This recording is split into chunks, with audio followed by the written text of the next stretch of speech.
प्रिय विद्यार्थियों, आज का वीडियो हम यहीं से शुरू करेंगे। आज हमारा जो लॉन्ग आंसर है वो लास्ट लेसन से है और लास्ट लेसन में हम जो देखेंगे यानी कि इम्पोर्टेंट जो लॉन्ग आंसर है जो परीक्षाओं में अधिकांशतः आते रहते हैं, तो वो लॉन्ग आंसर आपका ये रहा। ठीक है, तो पहला तो लॉन्ग आंसर इस तरीक़ा से आता है जैसे दिया गया है कि व्हाट वाज द, ठीक है, दिया गया है what was the scene inside the class, यानी क्लास के अंदर का जो दृश्य था वो कैसा था।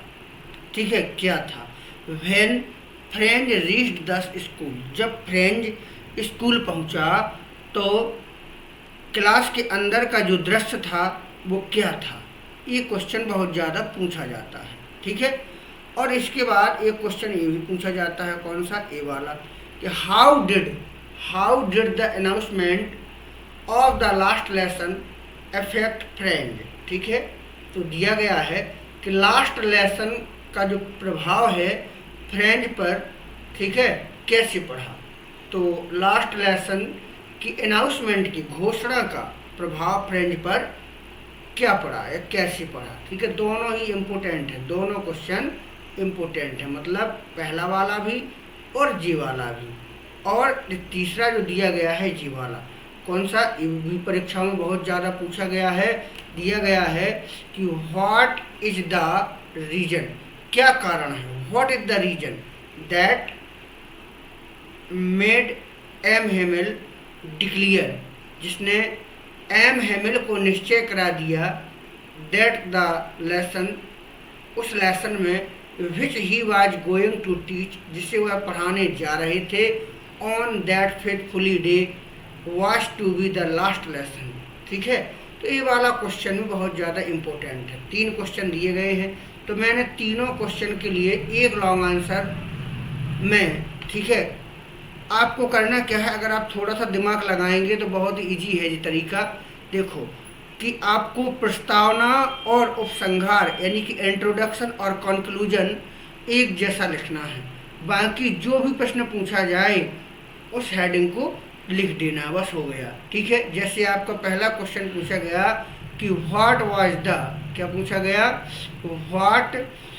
What was the scene inside the class when friend reach the school, तो इसके उत्तर में आप लिखेंगे, इसका जो आंसर लिखेंगे, ठीक है, तो उसका प्रस्तावना लिखेंगे आप। ठीक है, प्रस्तावना वाली पूरी हेडिंग लिखना है, और इसके बाद प्रस्तावना की जब हेडिंग आपकी पूरी हो जाए, ठीक है, इसके बाद आप दूसरी हेडिंग डालेंगे कक्षा के अंदर का दृश्य, क्या लिखेंगे, कक्षा के अंदर का दृश्य, इसको आपको लिखना है। और इसके बाद जो आपका यानी कि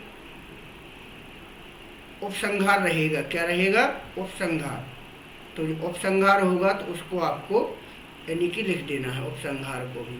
ठीक है, उपसंहार आपका ये रहा, तो यानी कि 3 हेडिंग लिखना है केवल आपको, और बाकी जो बचा है उसको नहीं लिखना है, उसको अगले क्वेश्चन में जो क्वेश्चन पूछा गया वही हेडिंग आपको फिट कर देना। लेकिन हाँ, प्रस्तावना उपसंहार आप बिल्कुल एक सा लिख, हिंदी भी है और अंग्रेजी भी है, दोनों है। देखो अंग्रेजी भी है इसके बाद, ऐसा नहीं है आप ये ना सोचें कि हिंदी वाले नोट्स है, खुद के बनाए हुए नोट्स हैं। ठीक है, ताकि आप लोगों को समस्या ना हो इंट्रोडक्शन से। ठीक है, चलिएगा तो हम शुरू करते हैं, पहले इसकी हिंदी देख लेते हैं। ठीक है, और हेडिंग के अनुसार ही आपको लिखते जाना है। ठीक है, तो चलिएगा इसकी हम हिंदी थोड़ी देख लेंगे। चलिएगा, तो प्रस्तावना में आप लिखेंगे, हिंदी समझ लो, हिंदी से अंग्रेजी जल्दी समझ में आ जाती है। ठीक है, तो प्रस्तावना में आप लिख सकते हैं कि फ्रेंड, जो फ्रेंड है, फ्रेंड एक लापरवाह विद्यार्थी था।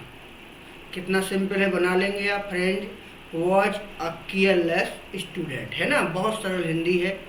आगे आप लिख सकते हैं, ठीक है, कि उस दिन, क्या, उस दिन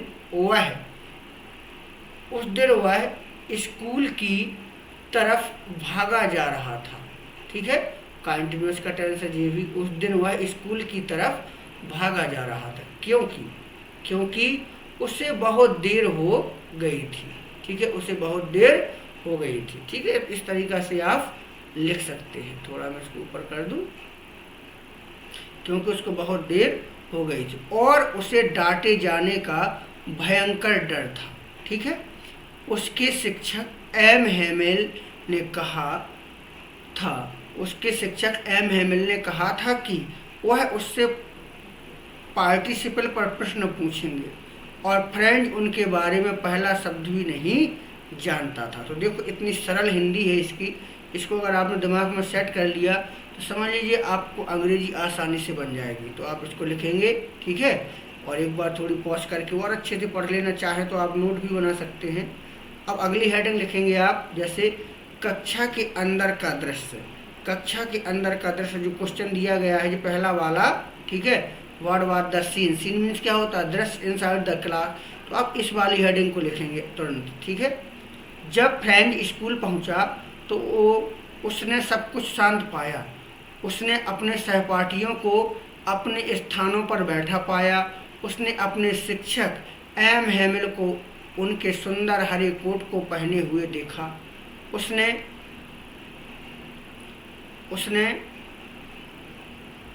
गांव के, यहाँ से लिखे, गांव के बूढ़े लोगों को कक्षा में पीछे की सीट पर, ठीक है, पीछे की सीट पर शांति से बैठे हुए देखा। तो आप ये भी लिख सकते हैं। ठीक है, अब जो और जी हेडिंग है अंतिम अध्याय की घोषणा। ठीक है, तो जी जो अगला इसमें हमने क्वेश्चन बताया था, जो तीसरा क्वेश्चन पूछा गया था उसके लिए है आप, और जैसे जी वाला पहला क्वेश्चन नहीं पूछा तो पहले क्वेश्चन के लिए तो आपको बस इतना ही लिखना है, ज़्यादा कुछ नहीं लिखना है। ठीक है, जैसे मान लीजिएगा जैसे जो क्वेश्चन पूछा गया था कि जी वाला क्वेश्चन जैसे था। ठीक है,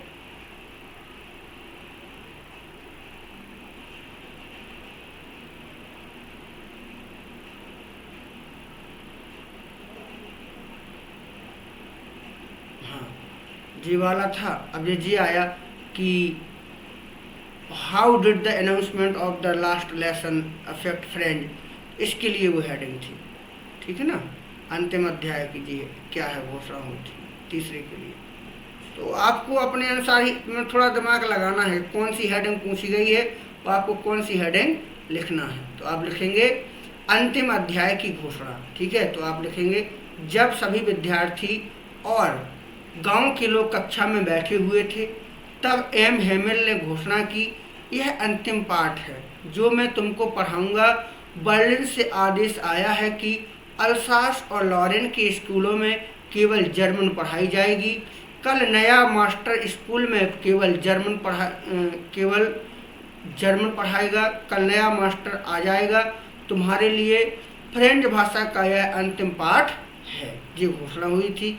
ठीक है, अगली हेडिंग देखो, फ्रेंच को पूछा गया कि क्या प्रभाव पड़ा था, ऐसे भी क्वेश्चन आता, तो ये वाली हेडिंग आप लिख सकते हैं। ठीक है, कि अंतिम पाठ की घोषणा ने फ्रेंच को बहुत गहराई से प्रभावित किया।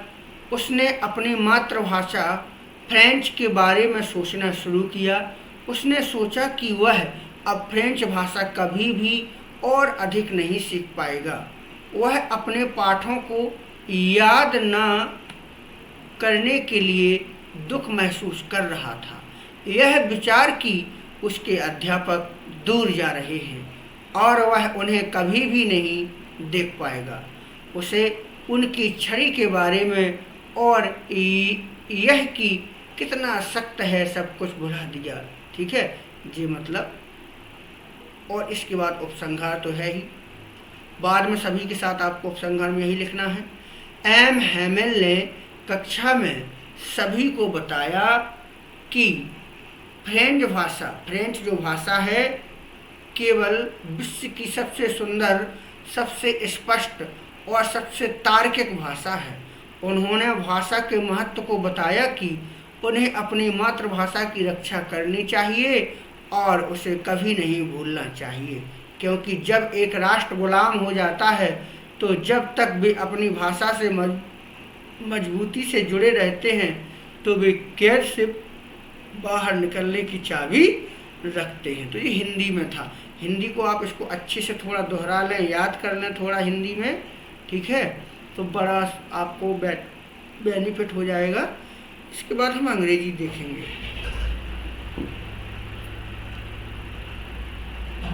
अंग्रेजी में देखो दिया गया है इंट्रोडक्शन। आपको अगर हिंदी नहीं देखना है तो बिल्कुल ना देखें, ठीक है, अंग्रेजी भर देख लें, और जिनको हिंदी देखना है वो हिंदी भी देख लें, ठीक है। तो चलिएगा हम यहाँ से हिंदी अंग्रेजी को शुरू करते हैं। इंट्रोडक्शन, इंट्रोडक्शन मतलब प्रस्तावना, ठीक है। इसको लिखेंगे, French was a careless student. French जो था एक केयरलेस विद्यार्थी था, लापरवाह विद्यार्थी था। डेट डे, उस दिन, ही वॉज रनिंग, वह दौड़ रहा था, टूवर्ड द स्कूल, स्कूल के लिए भाग रहा था। उस दिन वह स्कूल के लिए भाग रहा था, बिकॉज, क्योंकि, ही वॉज वेरी लेट, क्योंकि वह बहुत लेट हो गया था, एंड, और, was in great fear of scolding, और डांटे जाने का बहुत ज़्यादा उसको डर था, ठीक है।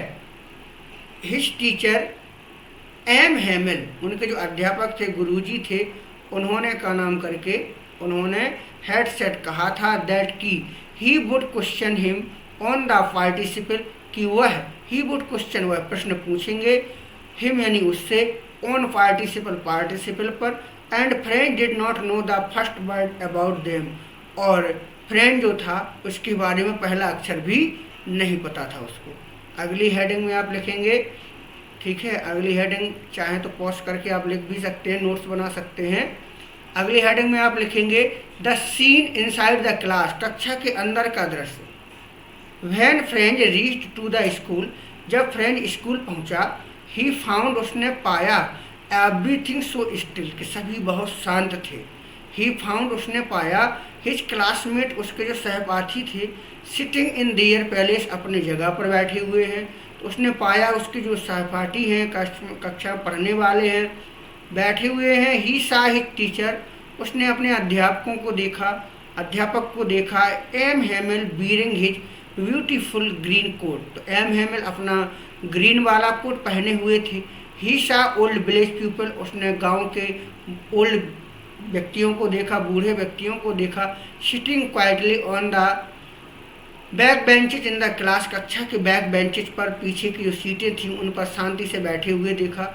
अगली हेडिंग आप इसको भी लिख सकते हैं, the announcement of the last lesson, last lesson का घोषणा कैसे हुई सुनिएगा।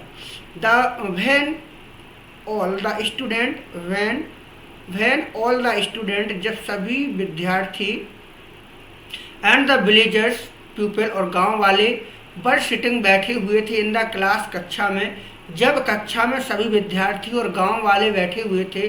एम हेमिल डिक्लेयर्ड, और एम हेमिल ने घोषणा की, दैट की was the last lesson he would give them, कि वह उनको यह लास्ट लेसन देंगे।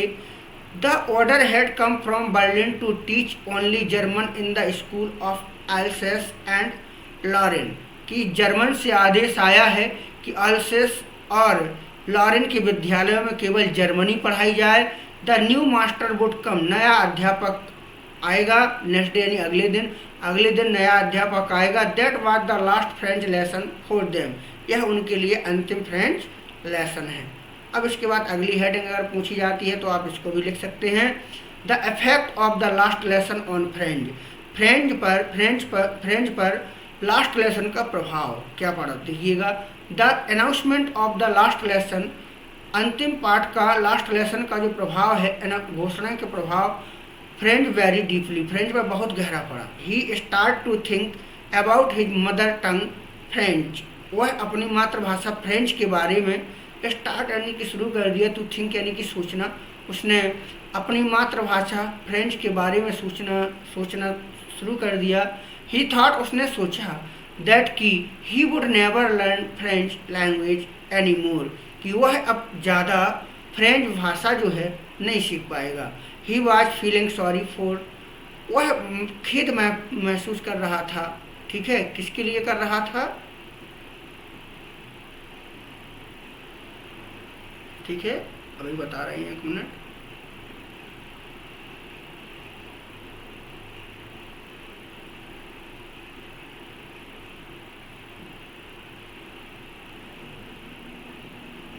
यहाँ से learning his lesson, this thought, ठीक है, यहीं से देखेंगे, this thought that his teacher was, उसका यह विचार कि उनके अध्यापक वाज गोइंग अवे, अध्यापक चले गए, जाएंगे। चले जा रहे हैं। And he would never see him again, और उनको कभी नहीं देख पाएगा। Made him forget all about his ruler and how cranky he was. ठीक है, तो इसको आप लिख सकते हैं, अगर ना चाहें तो कोई दिक्कत ही नहीं है, जो हेडिंग पूछ जाए। लेकिन कॉन्क्लूजन जो है, उपसंहार, तो भैया लिखना ही लिखना है। ठीक है, इसको जरूर लिख देना, इसको नहीं भूल जाना। कॉन्क्लूजन में M Hamel told everybody, M Hamel ने हर किसी को बताया, इन द लेसन, कक्षा में, सो इन द क्लास, कक्षा में, दैट की French language was the most beautiful, कि जो फ्रेंच लैंग्वेज है, भाषा है, बहुत सुंदर है।